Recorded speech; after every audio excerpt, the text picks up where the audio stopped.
Pain has a way of lingering, not just in your mind, but in your chest, like a weight you can't shake, no matter how hard you try. For years, I've carried this ache, this gnawing sense of guilt, over something I never intended to do. It wasn't malice that drove me. It was carelessness. A single moment, one careless act, that shattered someone I loved deeply. Tonight, I want to confess what happened. The misunderstanding, the hurt, and the endless nights spent replaying every detail in my head. Because maybe, just maybe, saying these words aloud will help me finally let go of the burden I've carried for so long. We were inseparable, two souls who fit together like pieces of a puzzle. She understood me in ways no one else did, and I thought I understood her too. We shared secrets, dreams, and countless moments of joy. To me, our friendship felt unbreakable, like nothing could ever come between us. But looking back now, I realize how blind I was to the cracks forming beneath the surface.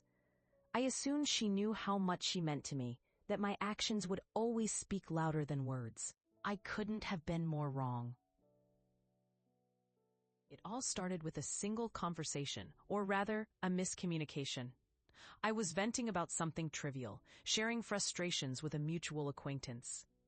In my haste to explain, I said things I didn't fully mean, things I thought were harmless, even justified. But when I glanced across the room and saw her standing there, watching me with wide eyes, I realized instantly that I'd crossed a line. The look on her face said it all: betrayal, disbelief, heartbreak. And yet, instead of addressing it right then and there, I froze. Fear took over, and I convinced myself she'd understand if I explained later. Spoiler alert, she didn't. Afterward, denial became my coping mechanism. She'll get over it, I told myself. It's not like I meant to hurt her, but deep down I knew better. Every time I picked up my phone to call or text her, I hesitated, unsure of what to say. How do you apologize for something you didn't even realize you were doing? So I waited, convincing myself that time would heal the wound I'd created. Instead, silence only made it worse. Days turned into weeks. And the distance between us grew wider with each passing moment. By the time I realized the damage I'd done, it felt too late to fix. Watching her move on without me was excruciating. At first, I tried to convince myself it was temporary, that she needed space and would eventually forgive me. But the longer we stayed apart, the clearer it became that she had found solace elsewhere. Seeing her laugh and smile with someone new felt like a knife twisting in my chest. Why hadn't I fought harder for her? Why hadn't I realized sooner how much she mattered? As I sat there, invisible and forgotten, I realized how much I'd lost, not just her, but the version of myself I used to be, before I let fear dictate my choices. Eriki became my lifeline, a safe space to confront the guilt I'd buried for so long. At first, I resisted opening up, ashamed of my role in the fracture of our friendship. But eventually the dam broke. I admitted everything: how I'd misunderstood her feelings, how I'd stayed silent instead of apologizing, how I'd let pride and fear keep me from reaching out. Saying the words out loud was excruciating, like ripping off a bandage covering a festering wound. Yet, it was also freeing. For the first time, I acknowledged my responsibility, not just for hurting her, but for perpetuating my own suffering through silence. Writing that letter felt like opening a wound I'd kept bandaged for years. Each word poured onto the page carried a piece of my soul: apologies, confessions, regrets.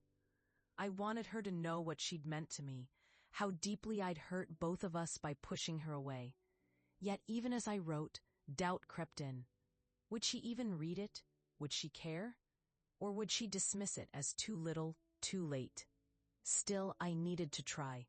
Keeping these words bottled up inside me was killing me slowly. Finishing the letter didn't bring relief, not immediately, but it gave me a glimmer of hope that maybe, just maybe, I could begin to heal. Meeting her again was terrifying. What if she hated me? What if she saw right through my apology and called me out for being selfish? But she didn't. When I handed her the letter, Her expression softened in a way I hadn't expected. She listened patiently as I stumbled through my explanation, occasionally nodding or offering small reassurances. By the end, I was crying openly, apologizing profusely for the pain I'd caused. To my surprise, she forgave me, not because she owed me anything, but because she genuinely seemed to understand. That moment changed everything for me. It didn't erase the past, but it gave me permission to start letting go. Through therapy, I learned that vulnerability isn't weakness, it's courage. Admitting you're scared, that you don't have all the answers, that takes strength. Slowly, I began to rebuild my sense of self-worth, learning to trust not just others, but also myself. The journey wasn't easy. It was messy, painful, and often exhausting, but it was worth it. For the first time in years, I felt whole again. Losing her taught me the value of honesty, communication, and accountability. These lessons may have come too late to save our friendship, but they've shaped the person I am today. Today, I walk taller, breathe easier, and live more authentically.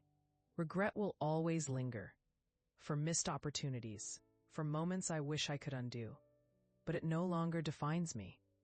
Instead, it motivates me to honor the lessons I've learned, that relationships require effort, that apologies are acts of grace, and that forgiveness begins within.